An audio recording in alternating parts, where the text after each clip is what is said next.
Hello every one. അപ്പോൾ നമുക്ക് ഇന്ന് ആദ്യത്തെ 11th സ്റ്റാൻഡേർഡിലെ NCERT-യിലെ ട്രിഗ്നോമെട്രിക് ഫംഗ്ഷൻസിനെ കുറിച്ച് പഠിച്ചു തുടങ്ങാം. വളരെ വളരെ ഇമ്പോർട്ടന്റ് ആയിട്ടുള്ള ടോപ്പിക്കാണ്. ഫംഗ്ഷൻസോടൊപ്പം ട്രിഗ്നോമെട്രിക് ഫംഗ്ഷൻസും കിടിലമായി കഴിഞ്ഞാൽ പിന്നെ അങ്ങോട്ടുള്ള കാര്യങ്ങൾ എളുപ്പമാകും. ഇത് കുറച്ച് പാടാന്ന് തന്നെ പറയാം, അതുകൊണ്ട് എഫേർട്ട് ഇടണം. ഓക്കെ, പാടാന്ന് ഞാൻ പറയില്ല, ബട്ട് കുറച്ച് എഫേർട്ട് കൂടുതൽ വേണ്ടുന്ന ഒരു ചാപ്റ്റർ ആണ്. അതുകൊണ്ട് കുറച്ച് സമയം എടുത്തായാലും നന്നായിട്ട് പഠിക്കുക. ഓക്കെ, അപ്പൊ നമുക്ക് തുടങ്ങാം ട്രിഗ്നോമെട്രിക് ഫംഗ്ഷൻസിനെ കുറിച്ച്. ഇത് കാണുന്നതിന് മുന്നേ നമ്മൾ 11th സ്റ്റാൻഡേർഡിന് മുന്നേ 10th സ്റ്റാൻഡേർഡിലെ ടോപ്പിക്കുകളുടെ ജെയുടെ പോർഷൻസ് ഓൾറെഡി ഇട്ടിട്ടുണ്ട്. ഇതിനി NCERT 11th സ്റ്റാൻഡേർഡ് കഴിഞ്ഞിട്ട് പിന്നെ 11th സ്റ്റാൻഡേർഡ് ജെയുടെ പോർഷൻസ് ഇടും. ഓക്കെ, സോ നമുക്ക് ട്രിഗ്നോമെട്രിക് ഫംഗ്ഷൻസിലേക്ക് കിടക്കാം. Trigonometric functions. ഓക്കെ, ഇതിൻ്റെ അകത്ത് നമുക്ക് ആദ്യമായിട്ട് പഠിക്കേണ്ട കുറച്ച് കാര്യങ്ങൾ. നമുക്കറിയാം ട്രിഗ്നോമെട്രിയിൽ നമ്മൾ ആംഗിൾസിനെ കുറിച്ചാണല്ലോ പഠിക്കുന്നത്, ഇതെല്ലാവർക്കും അറിയാം. ഇവിടെ ഇപ്പൊ ആംഗിൾ എന്ന് പറഞ്ഞാൽ എന്താണ്? ഒരു ലൈൻ നമുക്ക് ഇനിഷ്യലി ഉണ്ടാകും, അതിനെ ഒന്ന് ചുറ്റിച്ചാൽ കിട്ടുന്ന സാധനമാണ് ആംഗിൾ. അതിനെ ചുറ്റിക്കുക എന്ന് പറഞ്ഞാൽ അതിങ്ങനെ ക്ലോക്ക് മൂവ് ചെയ്യുന്ന എങ്ങനെ? ഇങ്ങനല്ലേ ക്ലോക്ക് മൂവ്? അല്ല, ഇങ്ങനെ ഒരു ക്ലോക്ക് ഉണ്ടെങ്കിൽ ഇങ്ങനെ ഇങ്ങനെ ഇങ്ങനെ ഇങ്ങനല്ലേ മൂവ് ചെയ്യുന്നത്? സോ ക്ലോക്ക് വൈസ് റൊട്ടേഷനിൽ മൂവ് ചെയ്ത് അതായത് ഇതേ ലൈനിനെ ഇവിടുന്ന് കറക്കി ഇങ്ങോട്ട് കൊണ്ടുവന്നാൽ ഒരു ആംഗിൾ ഫോം ചെയ്യാം. അല്ലെങ്കിൽ ആന്റൈ ക്ലോക്ക് വൈസ്, ഇപ്പൊ ഇങ്ങനെ ഒരു ലൈൻ, ഇവിടെ ഒരു കുന്തമുണ്ട്, ഇതിനെ ഇങ്ങോട്ട് കറക്കി കഴിഞ്ഞാൽ, ഇവിടുന്ന് എടുത്തുള്ളതിനെ ഇങ്ങോട്ട് ഇറക്കി കഴിഞ്ഞാൽ ഇവിടെ ഒരു ആംഗിൾ ഫോം ചെയ്യും. അതായത് ഒരു റേയെ റൊട്ടേറ്റ് ചെയ്ത് കഴിഞ്ഞാൽ ഒരു ഇനിഷ്യൽ പോയിന്റിന് അബൌട്ട് ആയിട്ട് റൊട്ടേറ്റ് ചെയ്ത് കഴിഞ്ഞാൽ കിട്ടുന്ന സാധനമാണ് ആംഗിൾ എന്ന് പറയുന്നത്. രണ്ട് രീതിയിൽ റൊട്ടേറ്റ് ചെയ്യാം, ഒന്നെങ്കിൽ ക്ലോക്കിന്റെ ഡയറക്ഷനിലും അല്ലെങ്കിൽ ക്ലോക്കിന്റെ ഓപ്പോസിറ്റ് ഡയറക്ഷനിലും. ക്ലോക്കിന്റെ ഡയറക്ഷനിൽ റൊട്ടേറ്റ് ചെയ്ത് കഴിഞ്ഞാൽ നമുക്ക് കിട്ടുന്നത് നെഗറ്റീവ് ആംഗിൾ എന്നാണ് ഡിഫൈൻ ചെയ്തേക്കുന്നത്. ക്ലോക്കിന്റെ ഓപ്പോസിറ്റ് ഡയറക്ഷനിൽ, ക്ലോക്ക് ഇങ്ങനെ കറങ്ങുമ്പോൾ അതിന്റെ ഇപ്പുറത്ത് തിരിഞ്ഞ് ഇങ്ങനെ കറങ്ങുന്നതിനെ ആന്റി ക്ലോക്ക് വൈസ് റൊട്ടേഷനിൽ കറങ്ങുമ്പോഴതിനെ പോസിറ്റീവ് ആംഗിൾ എന്നും കിട്ടും. ഓക്കെ, സോ ഇനീഷ്യൽ ആയിട്ടുള്ള സൈഡ് ഇത്, അതിനെ ഇങ്ങോട്ട് റൊട്ടേറ്റ് ചെയ്തു, ഇതിനെ ടെർമിനൽ സൈഡ് എന്ന് വിളിക്കുക. എവിടെ ചെന്ന് വെക്കുന്നു അതിനെ ടെർമിനൽ സൈഡ് എന്ന് വിളിക്കും. ടെർമിനൽ സൈഡിലേക്ക് എത്തുന്നത് ക്ലോക്ക് വൈസ് റൊട്ടേറ്റ് ചെയ്തിട്ടാണെങ്കിൽ അത് നമ്മൾ നെഗറ്റീവ് ആംഗിൾ എന്ന് വിളിക്കും. ടെർമിനൽ സൈഡിൽ എത്തുന്നത് ആന്റി ക്ലോക്ക് വൈസ് റൊട്ടേറ്റ് ചെയ്തിട്ടാണെങ്കിൽ ഇത് ടെർമിനൽ ആണ്, ഇത് ഇനിഷ്യൽ സൈഡ് ആണ്, ഇതാണ് വേർട്ടെക്സ് അല്ലെ. വേർട്ടെക്സിന് അറൌണ്ട് നമ്മൾ റൊട്ടേറ്റ് ചെയ്തു, ആന്റി ക്ലോക്ക് വൈസിൽ ഫോം ചെയ്തതാണെങ്കിൽ അതിനെ നമ്മൾ പോസിറ്റീവ് ആംഗിൾ എന്നും വിളിക്കും. കാര്യങ്ങൾ മനസ്സിലായല്ലോ? ഒരു ആംഗിൾ എങ്ങനെയാ ഫോം ചെയ്യുന്നതെന്നൊക്കെ എല്ലാവർക്കും മനസ്സിലായല്ലോ? ഓക്കെ, അപ്പൊ ഒരു എണ്ണ ഇങ്ങനെ ഉള്ളതിനെ നമ്മൾ ഇങ്ങനെ മൊത്തത്തിൽ കറക്കി തിരിച്ച് അതേ പോയിന്റിൽ തന്നെ കൊണ്ടുവച്ച് കഴിഞ്ഞാൽ എന്ത് നമ്മൾ പറയും? കംപ്ലീറ്റ് ഒരു റെവല്യൂഷൻ നടന്നു എന്ന് പറയും അല്ലെ. റെവല്യൂഷൻ എന്ന് പറയുന്നത് തുടങ്ങിയ സ്ഥലത്ത് തന്നെ, ഇവിടെ നിന്ന് ഈ കുന്തം തുടങ്ങി ഇങ്ങനെ കറങ്ങി ഇവിടെ തന്നെ വന്ന് നിൽക്കുന്നതിനെ നമ്മൾ എന്തെന്ന് വിളിക്കും? കംപ്ലീറ്റ് റെവല്യൂഷൻ അല്ലെ. ഇനിഷ്യൽ സൈഡും ടെർമിനൽ സൈഡും സെയിം ആയിട്ട്, ഇനിഷ്യലും ടെർമിനലും സെയിം ആയിട്ട് വരുന്ന കേസുകളെ നമ്മൾ കംപ്ലീറ്റ് റെവല്യൂഷൻ എന്ന് വിളിക്കുന്നു. ഓക്കെ ഓക്കെ, നമ്മൾ കോമൺ ആയിട്ട് ഉപയോഗിക്കുന്ന മെഷർ ഓഫ് ആംഗിൾ, നമ്മൾ ടൈമിനെ മെഷർ ചെയ്യുന്നത് പോലെയും ലെങ്തിനെ മെഷർ ചെയ്യുന്നതൊക്കെ പോലെ നമുക്ക് ആംഗിളിനെയും മെഷർ ചെയ്യാം. ആംഗിളിനെ മെഷർ ചെയ്യാനായിട്ട് രണ്ട് മെത്തേഡ്സ് ഉണ്ട്. ഒരെണ്ണം നിങ്ങൾ ഓൾറെഡി പഠിച്ചതാണ്, അത് ഡിഗ്രി മെത്തേഡ്. രണ്ടാമത്തെ എന്ന് പറഞ്ഞ ഒരു radian method, radian measure. Okay, degree measure എന്ന് പറഞ്ഞാൽ എന്താണ്? നമുക്കറിയാം മൊത്തത്തിൽ ഒരു കറക്കം വരുമ്പോൾ അതിനെ നമ്മൾ 360 ഡിഗ്രി എന്ന് വിളിക്കും അല്ലെ. അതായത് 1/360th ഓഫ് എ റെവല്യൂഷൻ ആണ്, 1/360th ഓഫ് എ റെവല്യൂഷൻ ആണ് 1 ഡിഗ്രി എന്ന് നമ്മൾ വിളിക്കുന്നത്. മനസ്സിലായോ? 1 ഡിഗ്രി എന്ന് പറഞ്ഞാൽ ടോട്ടൽ റെവല്യൂഷൻ 360 ആണെങ്കിൽ അതിനെ 360 കൊണ്ട് ഡിവൈഡ് ചെയ്താൽ 1/360th of a revolution, that is called 1 degree measure. പിന്നെ ഇതിന്റെ ചെറിയ ചെറിയ മെഷറുകളുണ്ട്. 1 മിനിറ്റ് ഉണ്ട്, 1 സെക്കൻഡ് ഉണ്ട്. ഓക്കെ, 1 മിനിറ്റ് ഉണ്ട്, 1 സെക്കൻഡ്. 1 മിനിറ്റ് എന്ന് പറഞ്ഞത് 1/60th of A degree. Okay, 1/60th of A degree ആണ് 1 മിനിറ്റ് എന്ന് പറയുന്നത്. അതായത് 1 ഡിഗ്രിയെ നമുക്ക് 60 മിനിറ്റ്സ് ആയിട്ട് വിളിക്കാം. ഓക്കെ, അതേപോലെ തന്നെ 1/60th of a minute, 1/60th of a minute is called 1 second. അതായത് നമുക്ക് 1 സെക്കൻഡ് എന്ന് പറയുന്നത് 1/60th ഓഫ് എ മിനിറ്റ് എന്ന് പറയാം. അതായത് 1 മിനിറ്റ് എന്ന് പറയുന്നത് 60 സെക്കൻഡ്സ് ആണെന്ന് നമുക്ക് വിളിക്കാനായിട്ട് സാധിക്കും. ഇത്രയും കാര്യങ്ങൾ പിടികിട്ടിയല്ലോ? എല്ലാവർക്കും പിടികിട്ടിയല്ലോ? ഓക്കെ, അപ്പൊ നമുക്ക് ഇങ്ങനെ ആന്റി ക്ലോക്ക് വൈസ് റൊട്ടേഷൻ കൊണ്ടുവന്ന് ഇവിടെ വെച്ച് കഴിഞ്ഞാൽ ഇതിനെ 360 ഡിഗ്രി എന്ന് വിളിക്കാം. ഇവിടെ ഉള്ളതിനെ തിരിച്ച് കറക്കി ഇവിടെ വരെ എത്തിച്ച്, അതായത് ഇത് ഇനിഷ്യൽ പോയിന്റിനെ കറക്കി ഇങ്ങനെ എടുത്തു കഴിഞ്ഞാൽ നമുക്ക് ഇതിനെ 180 ഡിഗ്രി എന്ന് വിളിക്കാം. ഇവിടെ ഉള്ളതിനെ ഇങ്ങനെ കറക്കി ഇങ്ങനെ കൊണ്ടുവന്ന് ഇവിടെ വരെ എത്തിച്ചു കഴിഞ്ഞാൽ ഇതെന്താ? ഇത്രയും ആംഗിൾ എടുക്കണ്ട, ഇവിടെ നിന്ന് തുടങ്ങി ഇത് ഇനിഷ്യൽ പോയിന്റ്, ഇത് ഫൈനൽ പോയിന്റ് ആകുമ്പോൾ, എന്നിട്ട് ആന്റി ക്ലോക്ക് വൈസിലാണ് കൊണ്ടുവരുന്നതെങ്കിൽ നമുക്കറിയാം ഈ ടോട്ടൽ ആംഗിൾ എത്രയാണ് 270 ഡിഗ്രി ആണെന്ന് നമുക്കറിയാം. ഓക്കെ, 270 ഡിഗ്രി ആണെന്നറിയാം. വേറൊരു കാര്യം ഇപ്പം പറഞ്ഞ ഇതിനെ റൊട്ടേറ്റ് ചെയ്ത് ഇവിടെ വരെ എത്തി, ഇവിടുന്ന് കുറച്ചും കൂടെ റൊട്ടേറ്റ് ചെയ്ത് ലെറ്റ്സ് സേ ഇവിടെ വരെ എത്തി, ഇത്രയും ഇത് 30 ഡിഗ്രി ആണെങ്കിൽ ടോട്ടൽ എത്ര വരുന്നത് 360 പ്ലസ് 30 എന്ന് പറയുന്നത് 390 ഡിഗ്രി വന്നെന്ന് നമുക്ക് പറയാം. അതായത് 360യിൽ നിർത്തണമെന്നില്ല, ഒരു റെവല്യൂഷൻ കഴിഞ്ഞ് വീണ്ടും തുടങ്ങി കഴിഞ്ഞാൽ 360യോട് ആഡ് ചെയ്തുകൊണ്ടിരിക്കും. ഇവിടുന്ന് 2 റെവല്യൂഷൻ എടുത്തു 720 ഡിഗ്രി ആവും, 3 റെവല്യൂഷൻ എടുത്തു കഴിഞ്ഞാൽ വീണ്ടും 360 1080 ഡിഗ്രി ആവും. അങ്ങനെ പോയിക്കൊണ്ടിരിക്കുമെന്നുമുള്ള കാര്യം നിങ്ങൾ മനസ്സിലാക്കി എടുക്കേണ്ടതാണ്. ഓക്കെ, അടുത്തതെന്ന് പറയുന്നത് റേഡിയൻ മെഷർ ആണ്. റേഡിയൻ മെഷർ എന്ന് പറയുന്നത് ഇതിന്റെ ഡെഫിനിഷൻ ഒന്ന് പഠിക്കാം. ഓക്കെ, ആംഗിൾ ആദ്യം ഞാൻ ഒന്ന് എഴുതാം. Angle subtended at the centre by an arc of length. ഇപ്പൊ എഴുതുക, എന്നിട്ട് ഞാൻ എക്സ്പ്ലെയിൻ ചെയ്യാം, പേടിക്കണ്ട. By an arc of length 1 unit in a unit circle. ഇതെല്ലാം ഞാൻ പറയാം, എന്താ 1 യൂണിറ്റും യൂണിറ്റ് സർക്കിളും എന്നൊക്കെ പറയാം. Okay, is said to have a measure of 1 radian. Okay, ഇപ്പൊ ഞാനൊരു സർക്കിൾ എടുത്ത്, യൂണിറ്റ് സർക്കിൾ എന്ന് പറഞ്ഞു കഴിഞ്ഞാൽ അതിന്റെ റേഡിയസ് 1 ആയിട്ടുള്ള 1 യൂണിറ്റ് ആയിട്ടുള്ള യൂണിറ്റ് സർക്കിൾ എടുത്ത്. യൂണിറ്റ് സർക്കിൾ എന്താന്ന് മനസ്സിലായല്ലോ, റേഡിയസ് 1 യൂണിറ്റ് ആയിട്ടുള്ള ഏത് സർക്കിളിനെ യൂണിറ്റ് സർക്കിൾ എന്ന് വിളിക്കാം. അതിന്റെ അകത്ത് 1 യൂണിറ്റ് ലെങ്ത് ഉള്ള ഒരു ആർക്ക് എടുത്തു. ഈ ഒരു ആർക്കിന്റെ ഇതും 1 യൂണിറ്റ് ആണെന്ന് നമുക്ക് ഓർക്കാം. ഇത്ര ഇത് 1 യൂണിറ്റ്. ഇനി ഈ ആർക്കിനെ ഈ സെന്ററിലോട്ട് കണക്ട് ചെയ്യുക. ഓക്കെ, സോ ഒരു യൂണിറ്റ് സർക്കിള് യൂണിറ്റ് ലെങ്ത് ഉള്ള ആർക്ക് യൂണിറ്റ് സർക്കിളിൽ സബ്ടെൻഡ് ചെയ്യുന്ന ആംഗിളിനെയാണ് 1 റേഡിയൻ എന്ന് നമ്മൾ ഡിഫൈൻ ചെയ്തേക്കുന്നത്. ഇതിന്റെ ഡെഫിനിഷൻ തന്നെ ഇങ്ങനെയാണ്. അപ്പൊ ഒരു യൂണിറ്റ്, അതായത് 1 യൂണിറ്റ് ലെങ്ത് ഉള്ള ഒരു സർക്കിൾ എടുത്തു, അതിന്റെ അകത്ത് ഒരു യൂണിറ്റ് ആർക്ക് എടുത്തു, ആ ആർക്കിനെ കൊണ്ട് സെന്ററിൽ ആംഗിൾ എന്ത് സബ്ടെൻഡ് ചെയ്യുന്നു അതിനെ നമ്മൾക്ക് 1 റേഡിയൻ എന്ന് വിളിക്കാം. കാര്യം മനസ്സിലായോ? അത് ക്ലോക്ക് വൈസ് റൊട്ടേഷനിലൂടെയാണ് 1 റേഡിയൻ ഉണ്ടാകുന്നത്, പോസിറ്റീവ് 1ഉം. ഇതിനിപ്പോ ഇങ്ങനെ ആന്റി ക്ലോക്ക് വൈസിൽ കൊണ്ടുവന്നിട്ട് ഇങ്ങനെ ചെയ്യുവാണെങ്കിൽ ഇതിനെ നെഗറ്റീവ് 1 റേഡിയൻ എന്നും നമുക്ക് ഡിഫൈൻ ചെയ്യാനായിട്ട് പറ്റും. ഇത്രയും കാര്യങ്ങൾ മനസ്സിലായോ?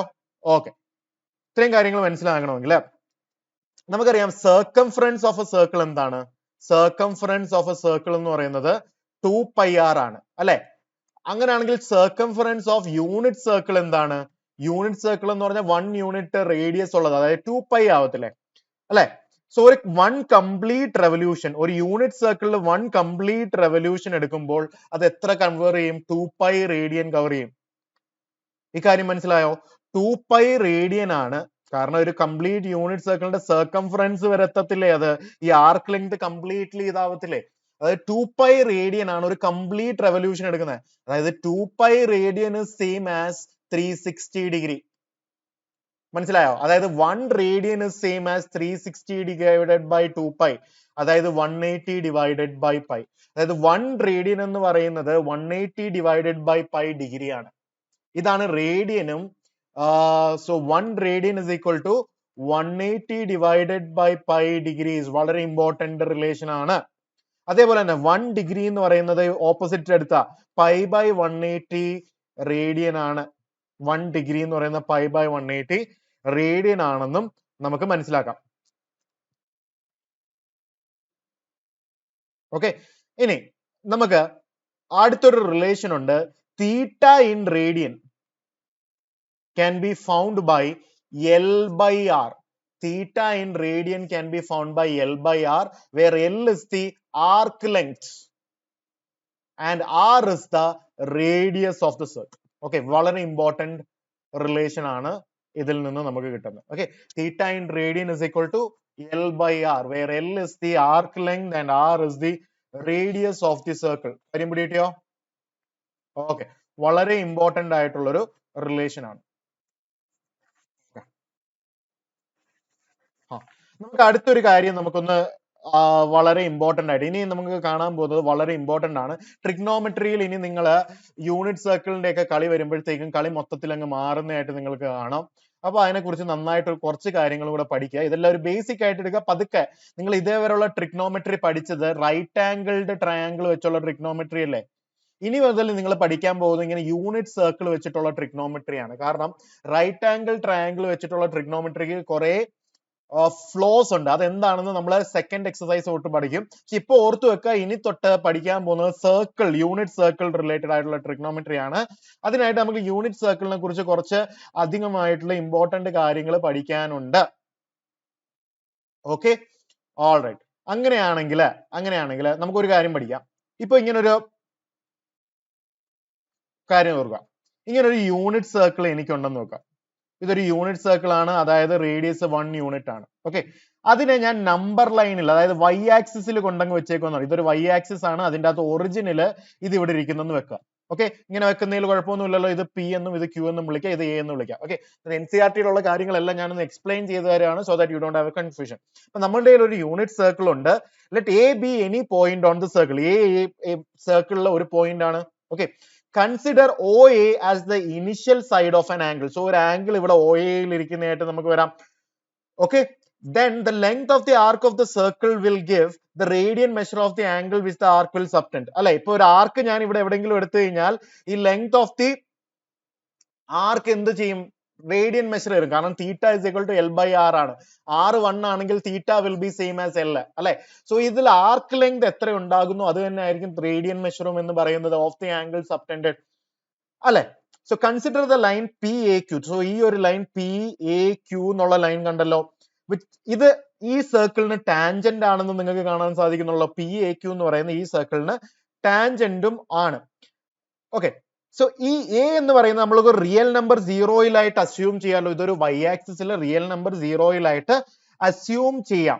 അല്ലെ, സോ AP എന്ന് പറയുന്നത് പോസിറ്റീവ് റിയൽ നമ്പേഴ്സും AQ എന്ന് പറയുന്നത് നെഗറ്റീവ് റിയൽ നമ്പേഴ്സും ആയിട്ടുള്ള, ഇവിടെ ഒറിജിൻ ആണെങ്കിൽ ഇവിടെ 0 ആണെങ്കിൽ ഇവിടെ മുകളിലോട്ട് പോസിറ്റീവ് വാല്യൂസും താഴോട്ട് നെഗറ്റീവ് വാല്യൂസും വരുന്നതായിട്ട് നമുക്ക് അറിയാൻ പറ്റുമല്ലോ. So AP represent positive real numbers and AQ represent negative real numbers.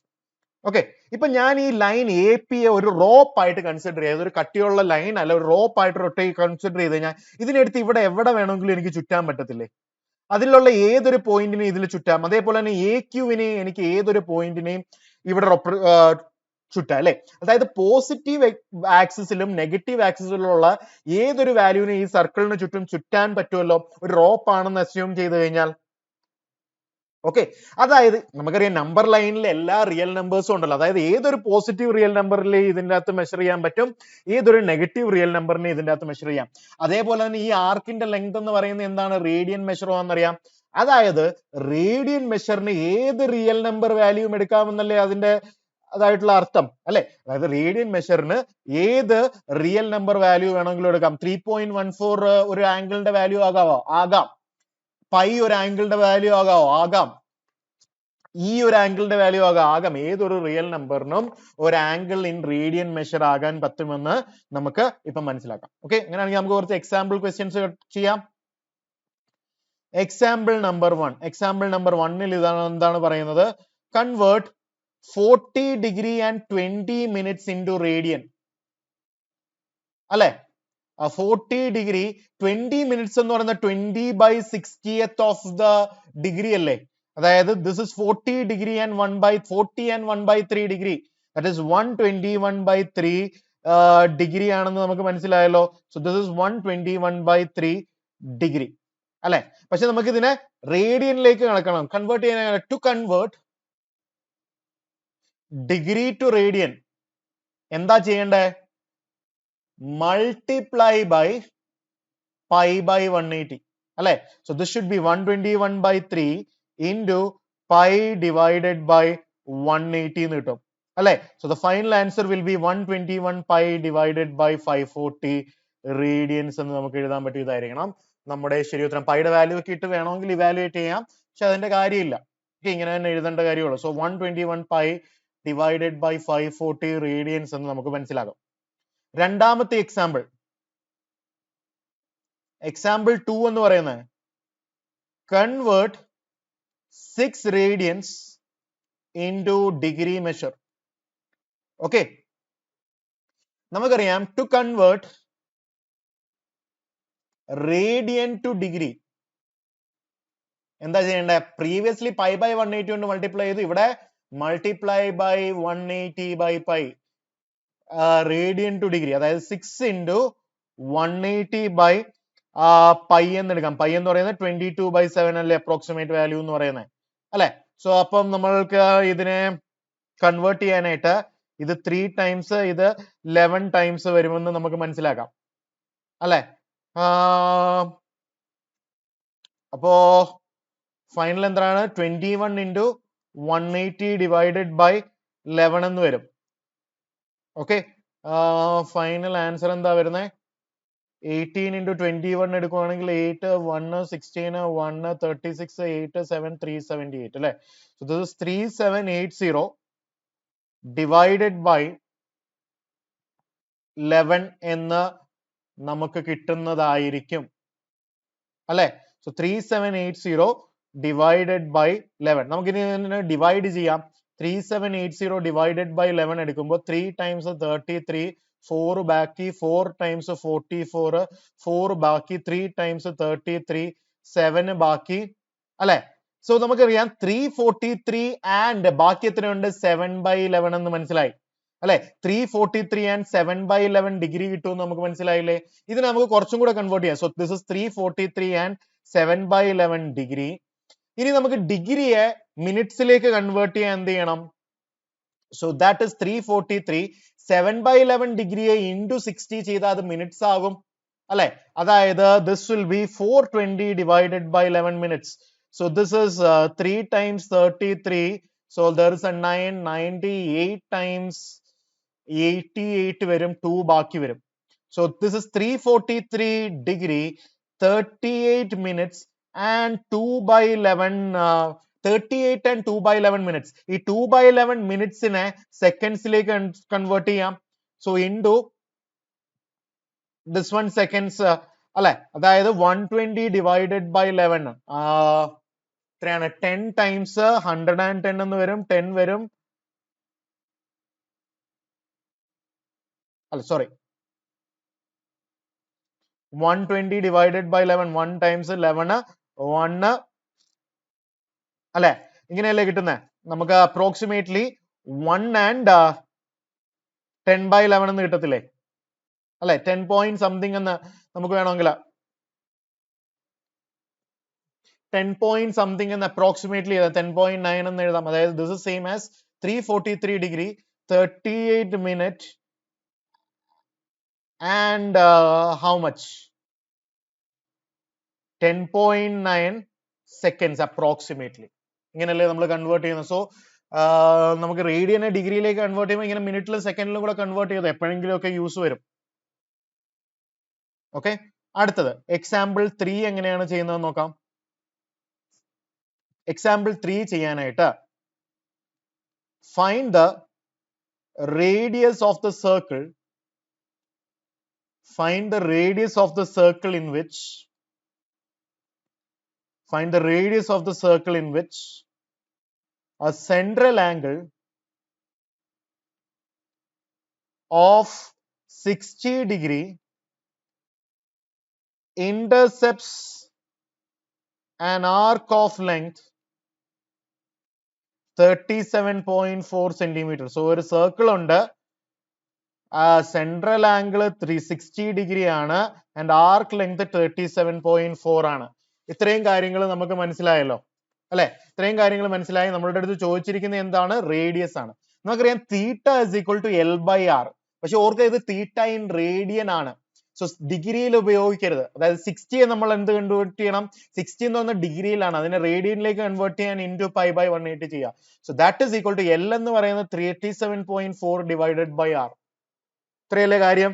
ഇത് 3 ടൈംസ് പോകും അല്ലെ. അതായത് R is equal to 37.4 into 3 divided by π എന്ന് നമുക്ക് കിട്ടും അല്ലെ.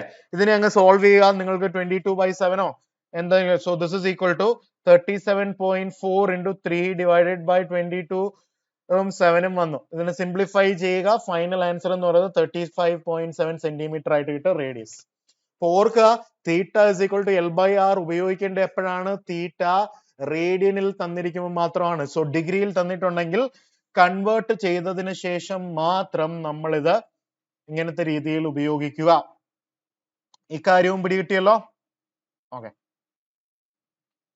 അങ്ങനെയാണെങ്കിൽ നമുക്ക് അടുത്ത ചോദ്യത്തിലേക്ക് കടക്കാം. എക്സാമ്പിൾ 4ലേക്ക് കടക്കാം. എക്സാമ്പിൾ 4 എന്താണ് പറയുന്നത്? The minute hand of a watch is 1.5 centimeter long. How far does its tip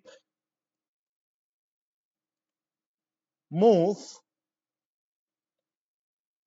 in 40 minutes? അല്ലെ 40 minutes എന്ന് പറയുന്നത്. ഓക്കെ, നമുക്കറിയാം മിനിറ്റ് ഹാൻഡ് എപ്പോഴാ 360 ഡിഗ്രി കവർ ചെയ്യുന്ന? ഒരു അവറിൽ 60 മിനിറ്റ്സിലാണ് മിനിറ്റ് ഹാൻഡ് ഇവിടെ നിന്ന് തുടങ്ങുവാണെങ്കിൽ തിരിച്ചു കറങ്ങി വരുന്നത് 60 മിനിറ്റ്സിലാണ്. So 60 minutes is equal to how much? 60 മിനിറ്റ്സിൽ 1 റെവല്യൂഷൻ, അതായത് 2π റേഡിയൻസ് ഉണ്ടാകും. അങ്ങനെയെങ്കിൽ 40 മിനിറ്റ്സ് എന്താ? 40 എന്ന് പറയുന്നത് 2/3 ഓഫ് 60 അല്ലേ? So it should be 2/3 of 2π radians അല്ലേ നമുക്ക് ഉണ്ടാക്കേണ്ടത്. അതായത് എത്ര റേഡിയൻസ് ആയത് ഉണ്ടാക്കാൻ പോകുന്നത്? 4π/3 റേഡിയൻസ് ആണ് ഇത് എത്രയിൽ ഉണ്ടാക്കുന്നത്? 40 മിനിറ്റ്സിൽ ഉണ്ടാക്കുന്നത്. Okay, and it is 1.5 centimetre long എന്ന് പറഞ്ഞാൽ എന്താ? റേഡിയസ് ആയിട്ട് വരില്ല. ഇതൊരു സെന്റർ ആയിട്ട് വെച്ചിട്ട് ഇത്രയും ഇതുള്ള ഒരു സാധനം പോകുന്ന പറഞ്ഞാൽ ഈ റേഡിയസ് അല്ലേ 1.5 സെന്റിമീറ്റർ. ഓക്കെ, നമുക്ക് theta is equal to L/R എന്നറിയാലോ. അതായത് 4π/3 ഇസ് ഈക്വൽ ടു L എന്ന് പറയുന്നത് എത്രയാ? L എന്ന് പറയുന്നത് 4π/3 അല്ലേ? L എന്ന് പറയുന്നത് നമുക്ക് അറിയില്ല, അത് കണ്ടുപിടിക്കണം അല്ലെ. കാരണം എന്ന് പറയുന്നത് ഡിസ്റ്റൻസ് ട്രാവൽഡ്. കാരണം ഈ ആർക്ക് ലെങ്ത് ആണ്. ഇത് ഇവിടെ ഒരു സൂചിയുണ്ട്, അത് ഇവിടെ നിന്ന് ഇങ്ങനെ പോകുന്നു. ഡിസ്റ്റൻസ് ട്രാവൽഡ് എന്ന് പറഞ്ഞാൽ ഇത്രയും ഇവിടെ വരെ വരുവാണെങ്കിൽ ഇത്രയും ഡിസ്റ്റൻസ്, അതായത് ആർക്ക് ലെങ്ത് ആണ് വരുന്നത്. L ഡിവൈഡഡ് ബൈ റേഡിയസ് എന്ന് പറയുന്നത് 1.5 സെന്റിമീറ്റർ ആണ് നമുക്ക് മനസ്സിലായി. അതായത് L എന്ന് പറയുന്നത് 1.5 into 4π divided by 3 എന്ന് വരും അല്ലെ. ഇത് 2 times കട്ട് ചെയ്യും, ഇത് രണ്ടും 2 times കട്ട് ചെയ്യും. So this is 2π which is approximately is equal to 2 into 3.14. പൈയുടെ approximate value ആണ് 3.14 or 22/7 എല്ലാം. So this will become 6.28 centimeter. കാര്യം മനസ്സിലായോ? So the length of the minute hand will be 6.28 centimeter. Okay, അടുത്തത് final ആയിട്ടുള്ള example ക്വസ്റ്റ്യനിലേക്ക് നമുക്ക് കിടക്കാം. Example number 5. Example number 5 എന്താണ് പറയുന്നത് നോക്കാം. If the arcs of the same lengths in 2 circles subtend angles 65 degree and 110 degree at the center, find the ratio of their radii. So നമുക്ക് രണ്ട് സർക്കിൾ തന്നിട്ടുണ്ടെന്നല്ലേ. ആദ്യത്തെ ഒരു സർക്കിൾ ഉണ്ട്, അതിനൊരു ആർക്ക് ഉണ്ട്, അത് സബ്ടെൻഡ് ചെയ്യുന്ന ആംഗിൾ 65 ഡിഗ്രി എന്ന് തന്നിട്ടുണ്ട്. ഇതിന്റെ ഫസ്റ്റ് സർക്കിൾ 1ന്റെ റേഡിയസ് R1 എന്ന് എടുക്കാം. സെയിം ലെങ്ത് ആണ് ആർക്കിന്, അതായത് ഈ length of the arc same ആണ്. സിമിലർലി ഒരു സർക്കിളും കൂടെ ഉണ്ട്, അതെന്തോ 110 ഡിഗ്രി സബ്ടെൻഡ് ചെയ്യുന്നുണ്ട്. ആർക്ക് ലെങ്ത് സെയിം ആണ്, ഇതിന്റെ റേഡിയസ് R2 എന്ന് എടുക്കാം അല്ലെ. നമുക്ക് ഇതിനകത്ത് തീറ്റ എന്ന് പറയുന്നത് എത്രയാണ്? 65 into റേഡിയനിലാണ്. Okay, 65 into π/180. അതെന്ന് പറയുന്നത് L/R1 എന്ന് നമുക്ക് പറയാലോ അല്ലെ.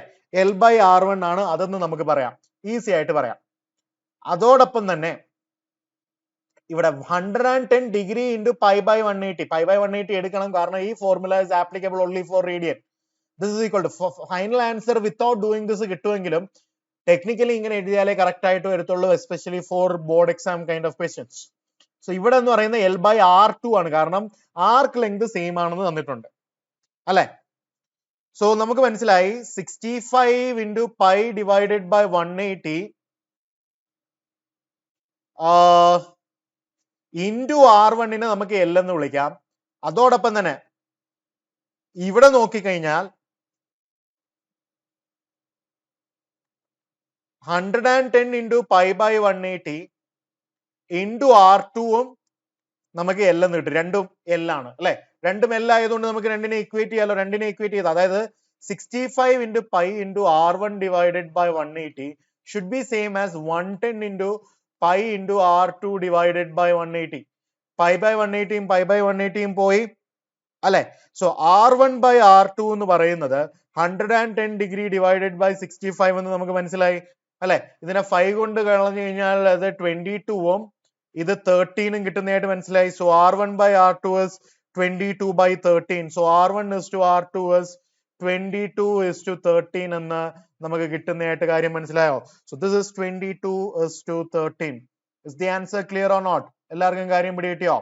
വളരെ ഇമ്പോർട്ടന്റ് ആയിട്ടുള്ളൊരു ചോദ്യമായിരുന്നു. R1 is to R2 is 22 is to 13. Okay, ഇനി നമുക്ക് എക്സസൈസ് ചോദ്യവുമായിട്ട് ഉടനെ തന്നെ ഞാൻ വരുന്നതായിരിക്കും. അപ്പോൾ ഇത്രയും കാര്യങ്ങൾ നന്നായിട്ട് പഠിക്കുക. നമ്മൾ പഠിച്ച മെയിൻ കാര്യങ്ങൾ ഒന്നും കൂടെ റിവൈസ് ചെയ്യാം. To convert radian to degree multiply by 180 by pi, and to convert degree to radian multiply by pi by 180. പിന്നെ നമുക്ക് മനസ്സിലായി theta in radian is equal to L by R, where L is the arc length, R is the radius. പിന്നെ നമുക്ക് മനസ്സിലായി ഒരു ഡിഗ്രിയെ 1/60th of the degree എന്ന് പറയുന്ന ഒരു 1 minute ആണെന്ന് മനസ്സിലായി. 1/60th of a minute എന്ന് പറയുന്ന 1 second ആണെന്ന് നമുക്ക് മനസ്സിലായി. ഇത്രയും കാര്യങ്ങൾ നമുക്ക് മനസ്സിലായി. മിനിറ്റിലെ സെക്കൻഡിലേക്ക് കൺവേർട്ട് ചെയ്യാൻ നേരം 60 കൊണ്ട് മൾട്ടിപ്ലൈ ചെയ്യാം. സെക്കൻഡിനെ മിനിറ്റിലേക്ക് കൺവേർട്ട് ചെയ്യാൻ 60 കൊണ്ട് ഡിവൈഡ് ചെയ്യുക. ഈ കാര്യങ്ങളെല്ലാം നമ്മൾ ഇതുവരെ പഠിച്ചു. അപ്പോൾ അടുത്ത വീഡിയോയിൽ നമ്മൾ ഇതിന്റെ എക്സസൈസ് ക്വസ്റ്റ്യൻസ് കാണുന്നതായിരിക്കും. അതുവരേക്കും കാണാം. Bye bye, have A nice time.